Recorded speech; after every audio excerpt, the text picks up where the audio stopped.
বোধ করি।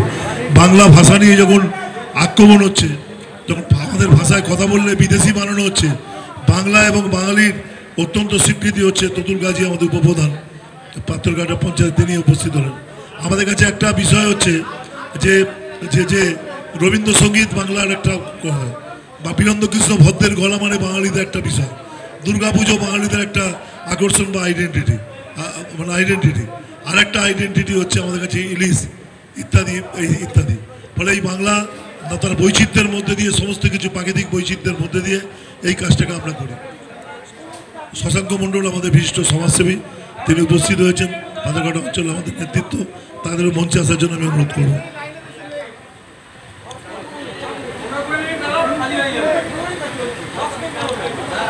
এই শশাঙ্ক কোথায়? শশাঙ্ক মণ্ডল, তাকে আসার জন্য আমি অনুরোধ করছি। আমরা ধন্যবাদ জানাচ্ছি যে এরা সুন্দর। দেখুন, বাঙালিদের আইডেন্টিটি হচ্ছে মানে বাংলা বাঙালিরা কখনো আমাদের এই আইডেন্টিটির বাইরে কখনো আমরা যেতে পারি না। এই জন্য বাংলা ভাষার মানুষ তার বৈচিত্র্য নিয়ে সারা পৃথিবীতে আছে।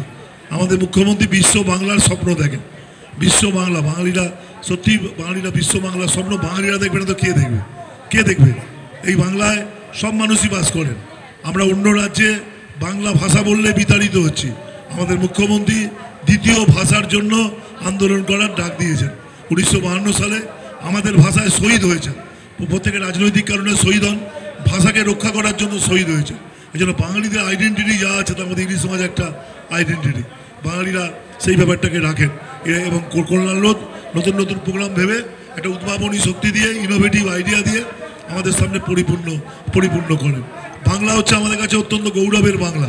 এই বাংলায় আপনারা জানেন যে আমি নিজে এই গল্পটা আপনাদের সামনে বারবার করে বলেছি। আমার 20 বছর আগে আমার এক বন্ধু, তিনি পেশায় অধ্যাপক ছিলেন, তিনি এমপি ছিলেন, মেম্বার অফ পার্লামেন্ট। আমাদের সঙ্গে একসাথে কলেজে পড়াশোনা করতাম, ছাত্র আন্দোলন করতাম। তো সে আমাকে যখন এখানে আসতো, আমাদের সঙ্গে চা খাওয়া, গল্প, মানে খুব বুজুম ফ্রেন্ড। ছোটোবেলা থেকে আমরা কলেজ ফ্রেন্ড, একসঙ্গে রাজনীতি করেছি, একসঙ্গে বিষয় করেছি। তখন আমার খুব কিউরিয়াসিটি থাকতো, তখন আমি এমএলএ হয়নি, যে পার্লামেন্টে কী হয়, বিধানসভায় কী হয়, এরকম একটা ব্যাপার। তো আমরা দেখেছি আমাদের অভিজ্ঞতার মধ্যে, বিধানসভাতে যখন লনে বসে আমরা আড্ডা মারি, কে কোন দলের এমএলএ বুঝতে পারবেন না। সবাইকে হাসি ঠাট্টা ইত্যাদি করেন। রাজনৈতিক কারণে আবার যখন লনে আমরা চলে আসি, যখন হলের ভেতরে ঢুকে যাই, আবার সিনসিয়ারলি আবার আমাদের লড়াই শুরু হয়। এরকম একজন পার্লামেন্টে 42 জন আমাদের সাংসদ 20 বছর আগে, তখন বিজেপির এত সাংসদ ছিল না। বিজেপির সাংসদ, তৃণমূলের সাংসদ, লেফট ফ্রন্টের সাংসদ, কংগ্রেসের সাংসদ, সবাই একসাথে বসে আড্ডা মারছিলেন। সাধারণভাবে এটা হয়, আমরাও মানে বিষয়টাকে করি। আমরাও বিধানসভাতে আমি, সুজিত বোস, রতিন ঘোষ সবাই একসঙ্গে বসে আড্ডা মারি, যার জায়গায় যার আছে। তো এরকম এরকম একটা বিষয়ের মধ্যে উত্তরপ্রদেশের এমপি আমাদের এমপিদের থেকে তিরকিনি মেরে বললেন, ভাই তোমরা 42 জন কী করছো? তোমরা 42 জন এক হলেও কখনো প্রধানমন্ত্রী হতে পারবে না। কিন্তু 10 মিনিট সবাই সবার দিকে চোখের দিকে তাকিয়ে বাঙালি সেন্টিমেন্ট এক হয়ে গেল। অ্যাপার্ট ফ্রম পলিটিক্স, রাজনীতির ঊর্ধ্বে উঠে সব রাজনৈতিক দলের এমপিরা ছিল। রাজনীতি ভুলে গিয়ে অ্যাপার্ট ফ্রম রিলিজিয়াস, ধর্মের ঊর্ধ্বে উঠে যে যার মতো, কেউ হিন্দু এমপি, কেউ মুসলিম এমপি, সবাই সব ঊর্ধ্বে উঠে বাঙালি সেন্টিমেন্ট এক হয়ে গেল। কানে কানে কথা বলে উত্তর এমপিকে ডাকলো, ডেকে বললো, ভাই চা খা। আমরা বাঙালিরা খুব চা খেতে ভালোবাসি। তারপরে বললো যে দেখো আমরা প্রধানমন্ত্রী হতে পারি না পারি, তার জন্য আমাদের কোনো দুঃখ নেই, কিন্তু তোমরা আমাদের আমরা যা করে রেখেছি, তোমাদের উঠতে আর বসতে হবে। কী করে রেখেছো? বলে পার্লামেন্ট শুরু হয় জাতীয় সঙ্গীত দিয়ে। সেখানে রচনা করেছেন বঙ্গ সন্তান, তার নাম রবীন্দ্রনাথ ঠাকুর। তার রচনা দিয়েই সবাইকে, প্রধানমন্ত্রী থেকে আরম্ভ করে রাষ্ট্রপতিকে উঠে দাঁড়াতে হয়। এই রেকর্ড কেউ ব্রেক করতে পারবে না। বলো ভাই 1 থাপ্পড় মারলে, বলে 8 থাপ্পড় খাওয়ার জন্য রেডি থাকো। পাশের রাষ্ট্র বাংলাদেশ, তারও জাতীয় সঙ্গীত রচনা করেছেন রবীন্দ্রনাথ ঠাকুর। বলে ভাই 2 থাপ্পড় মারলে, বলে 2 গাল, তোমার তো রাবণের মুখে 10টা গাল নেই, পিঠটা পেটে দাও। পাশের রাষ্ট্র শ্রীলঙ্কা, তারও জাতীয় সঙ্গীত রচনা করেছেন রবীন্দ্রনাথ ঠাকুর। সারা পৃথিবীর আর কোনো মনীষী নেই 3টে রাষ্ট্রে জাতীয় সঙ্গীত। আমাদের ভাষা মা ভাষা, আমাদের ভাষায় বন্দে মাতরম, বঙ্কিমচন্দ্রের সেই কণ্ঠ। আমাদের ভাষায় জয় হিন্দ, সুভাষচন্দ্র বসু প্রথম উচ্চারণ করেছিলেন। ফলে বাঙালিরা ভারতবর্ষে যা দিয়েছে, সেলুলার জেলে গেলে বিষয়টাকে রাখবে। ফলে বাঙালিদের এই উৎসবগুলো মানায়। সেজন্য আমাদের সামনে ইলিশ উৎসব হচ্ছে বাঙালিদের আইডেন্টিটি। বীরেন্দ্রকৃষ্ণ ভদ্রের গলায় কিছুদিন বাদে অর্থ শারদ পাহাতে, যখন বীরেন্দ্রকৃষ্ণ ভদ্র এই গলায় বলবে, মহালয়া করবে, সারা পৃথিবীর যে কোনো বাঙালি যেখানেই থাকি না কেন আমাদের আইডেন্টিটি একটা হয়ে যাবে, একটাই আইডেন্টিটি। এই জন্য আমাদের আজকে ইলিশ উৎসব। আজকে এখানে আমাদের রাজারহাটের অনেকগুলো রাজারহাট যেসব কর্মসূচির জন্য গর্ববোধ করে তার মধ্যে ইলিশ উৎসব একটা অন্য। ইলিশ ছাড়া মানুষ বাঁচতে পারে না। একমাত্র আমি একটা জিনিসই হারি, ওই স্মলের সাবরেরা শুধু ইলিশ মাছ দেখায়, আমাদের চিংড়ি মাছ দেখায়। কিন্তু আমি কী কারণে জানি না, চিংড়ি মাছের থেকে ইলিশ মাছকে খুব পছন্দ করি, পছন্দ করি। ইলিশ মাছ হচ্ছে মাছের মধ্যে রাজা। ইলিশ হচ্ছে আমাদের ওপার বাংলা এপার বাংলার মিলন। এই বাঙালিদের মধ্যে আমাদের যে যদি স্বাধীনতার পর বাংলা ভাগ না হতো তাহলে আজ উত্তরপ্রদেশ চালাতো না, আমরা চালাতাম। এই বাংলায় দুই বাংলা মিলিয়ে যা সিট থাকতো এটা ইংরেজরা বুঝেছিলেন, বাঙালিদের ভাগ করে দাও। বাঙালিরা যদি এক হয়ে যায়, এক সময় যারা ইতিহাস পড়েছেন জানেন কলকাতা ভারতের রাজধানী ছিল। কলকাতা থেকে রাজধানী স্থানান্তরিত করা হয়েছিল একটাই কারণে, যে বাঙালিরা বাঙালিরা বিপ্লবী হয়, বাঙালিদের বিষয়গুলো করে দাও। ফলে আমাদের আইডেন্টিটি এর মধ্যে আছে। পৃথিবীর যে কোনো প্রান্তে যান না কেন বিষয় হচ্ছে। আমি শ্রীমতী ইন্দিরা গান্ধীর আত্মজীবনীতে দেখেছিলাম আমেরিকার প্রধানমন্ত্রী আমাদের আমেরিকার রাষ্ট্রপতি সফরে এসেছিলেন। এসে বলেছিলেন যে মিসেস গান্ধী প্লিজ আমাকে আমার টেবিলে ইলসা দিন, প্লিজ আমাকে ইলসা, মানে ইলিশ মাছকে ইংরাজিতে ইলসা বলে, ইলসা দিন। মানে আমেরিকার প্রেসিডেন্টও ইলিশ মাছকে তারা খুব পছন্দ করে। সারা পৃথিবী যারা ঘুরেছেন দেখেছেন ইলিশ মাছের লেটেস্ট ফর্মকে বিষয়টাকে করেছেন। ফলে ইলিশ উৎসব আমরা বাঙালিরা যে কোনো বাঙালি মানে কি রসগোল্লা, বাঙালি মানে উত্তম সুচিত্রা, বাঙালি মানে হেমন্ত মান্না, বাঙালি মানে দুর্গাপুজো এবং তার মানে সমস্ত কিছু আইডেন্টিটি। বাঙালি মানে ইলিশ মাছ, বাঙালি মানে বাঙালি। এইভাবে আমরা বেঁচে থাকবো, যেখানে যা আছে কিনা মানে এখানে এইভাবেই আমরা বেঁচে থাকবো। মানে আমরা জানি রতন টাটা মারা গেছে। রতন টাটা একটা এতে তখন মুখ্যমন্ত্রী ছিলেন বুদ্ধদেব ভট্টাচার্য। তিনি একটা মুখ্যমন্ত্রী হিসেবে একটা পার্টিতে যোগদান করেছিলেন রাজ্য সরকারের পক্ষ থেকে। তো রতন টাটা কিছু খান না, বলেছিলেন যে mister Bhattacharya, if you arrange ইলসা তাহলে আমি জয়েন করবো। মানে এরকম হচ্ছে ইলিশ মাছের প্রতি মানুষের বিষয়। মানে বাঙালির আইডেন্টিটি হচ্ছে এইটা। বাংলা আজ যখন ভাষাকে আক্রান্ত করার চেষ্টা হচ্ছে, বাংলা ভাষার কথা বললে বাইরে আমাদের মুখ্যমন্ত্রী বলেছেন দ্বিতীয় ভাষা আন্দোলন আমাদের করতে হবে। গতকালকে আপনাদের এখানে আমরা সব পঞ্চায়েত মেম্বারকে নিয়ে হাঁটলাম, বৃষ্টির মধ্যে আমরা হাঁটলাম, সবাই মিলে হাঁটলাম, হেঁটে আমরা সব জায়গায় প্রতিরোধ করছি। প্রতিরোধ থাকতে হবে। বাঙালির আইডেন্টিটি ছাড়া বাঙালি বাঁচতে পারে না, বাঙালি বাঁচতে পারে না। আমরা ইউনেস্কো থেকে স্বীকৃতি এনেছি আমাদের উৎসব সেরা উৎসব, সব মিলে দাঁড়িয়ে এরকম একটা ব্যাপার। ফলে ইলিশ উৎসব এটা একটা আমাদের কাছে একটা আইডেন্টিটি। রাজারহাট অনেক অনুষ্ঠানে সমৃদ্ধ রাজারহাট, কিন্তু এইটা ইলিশ উৎসবটা একমাত্র মানে এটাকে একটা অনেক ভাবনা দিয়ে আমরা করেছি।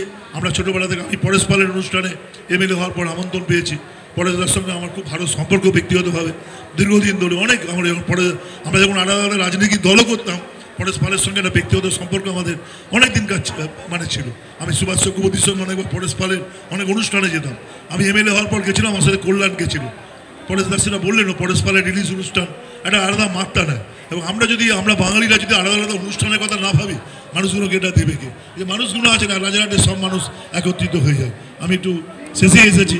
আমি মনে করি বাঙালিদের আইডেন্টিটি, বাংলার আইডেন্টিটি হচ্ছে বিষয়টাকে রাখা হবে এই সুন্দরভাবে। ইলিশ উৎসব এটা একটা আমাদের কাছে একটা ইনোভেটিভ আইডিয়া।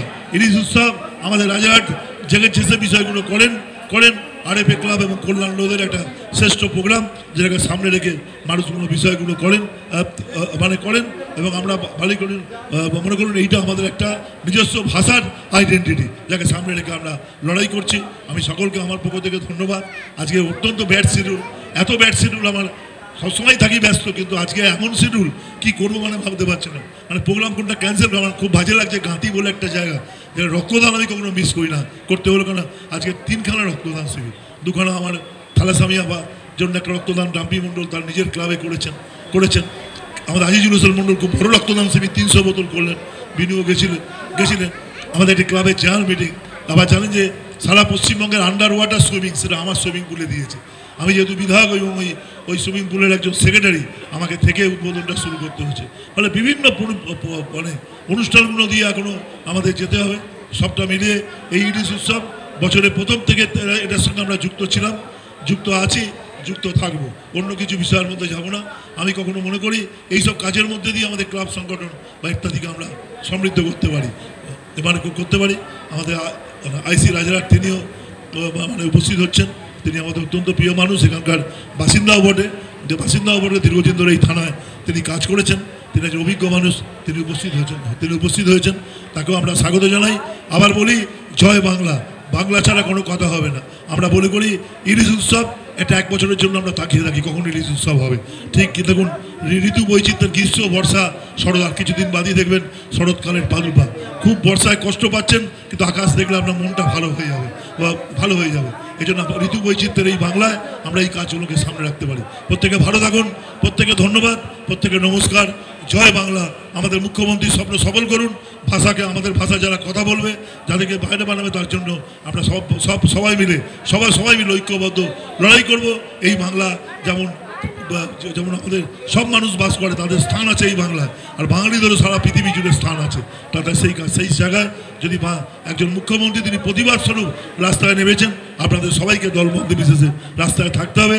এবছর পুজোতে আমাদের সবার থিম, সবার স্লোগান, সবার বিরোধিতা হচ্ছে ভাষাকে রক্ষা করুন। আমরা আগে বাংলা ভাষায় কথা বলি, বাংলা ভাষাকে যারা তাদের বিরুদ্ধে লড়াই চলুক। মমতা বন্দ্যোপাধ্যায়ের নেতৃত্বে যে লড়াইটাকে রেখেছেন। আর 2 নম্বর, এটা রাজনৈতিক কথা না বলি, আমি এখানে বলছি আমাদের পাড়া আমাদের সমাধান। আপনাদের নিশ্চয়ই পঞ্চায়েতে আপনাদের বুথে হবে, আমার বৌমা তার বুথেও হবে। 3টে করে বুথ নিয়ে 80,000 বুথে 10 লক্ষ টাকা করে 8,000 কোটি টাকা আমাদের রাজ্য সরকার এখানে দিচ্ছেন। 1,95,000 কোটি টাকা বঞ্চনা করছেন যারা কেন্দ্রের, তাদের বিরুদ্ধে লড়াই করছেন। আমি যখন বামফ্রন্ট করতাম, শুধু সেখানে তো রাজ্যের হাতে অধিক ক্ষমতা দাও, ঠিক আছে আমরাও বলতাম, কিন্তু রাজ্যের হাতে অধিক কাজ না করে বলছো কেন্দ্র দিচ্ছে না বলে কাজ হচ্ছে না। মমতা বন্দ্যোপাধ্যায় শুধু কেন্দ্র দিচ্ছে না বলে হয় না, কেন্দ্রের বিরুদ্ধে লড়াই করছেন, রাজ্যতে কাজও করছেন। 8,000 কোটি টাকা তিনি জোগাড় করে দিয়ে বলছেন যে একদিনের জন্য আপনি মিউনিসিপ্যালিটি অঞ্চলে বলছে তুমি কাউন্সিলর না, 1 ঘন্টার জন্য মানুষ মিটিং করে ঠিক করে দেবে তোমার বুথের কাজকে। 1 ঘন্টার জন্য আমাদের বৌমা মানে আমাদের তার চম্পালটকে 1 ঘন্টার জন্য বলতে হবে নাগরিকরাই মেম্বার, তারা ঠিক করে দেবে কোনটা। এটা সারা পৃথিবীর বিরলতম ঘটনা। এবং আমি আপনাকে বলছি কোনো ফ্ল্যাটারিং করার জন্য না। একটা মনে রাখবেন যে মমতা বন্দ্যোপাধ্যায়, জীবিত মমতা বন্দ্যোপাধ্যায় পৃথিবীকে থাকবে না। আমি বলছি যে আমরা রবীন্দ্রনাথ, নজরুল, স্বামী বিবেকানন্দের গলায় মালা দিয়ে তো কোনো অনুষ্ঠান শুরু করি, এরপর মমতা বন্দ্যোপাধ্যায় গলায় মালা দিয়ে আমাদের শুরু করতে হবে। এই ভাবনার রূপকার হচ্ছেন মমতা বন্দ্যোপাধ্যায়, যিনি ভাষা নিয়ে লড়ছেন, বাংলা ভাষার বিষয়টাকে রাখছেন, যে নির্দেশ দিতে পারেন। সবাই ভালো ইংরেজি বলতে পারে, তার পার্লামেন্টে বলেছেন বাংলা থেকে প্রতিনিধিরা, তৃণমূলের প্রতিনিধিরা বাংলাতে কথা বলবেন পার্লামেন্টে, বাংলা থেকে বক্তব্য রাখবেন, বাংলা থেকে এই বিষয়গুলো করবেন। আসলে বাঙালিদের আইডেন্টিটি বলবেন। এই সঙ্গে সংযুক্ত বলে আমি কথাগুলো বললাম। ইলিশ মানেই বাঙালিদের একটা বিষয়, ইলিশ মানে 2 বাংলার মিলন। আমরা হাসি ঠাট্টা করি। আমার বাবা খুব মোহনবাগানের সমর্থক, পাশে আমাদের একজন ইস্টবেঙ্গল সমর্থক চেটু ছিল।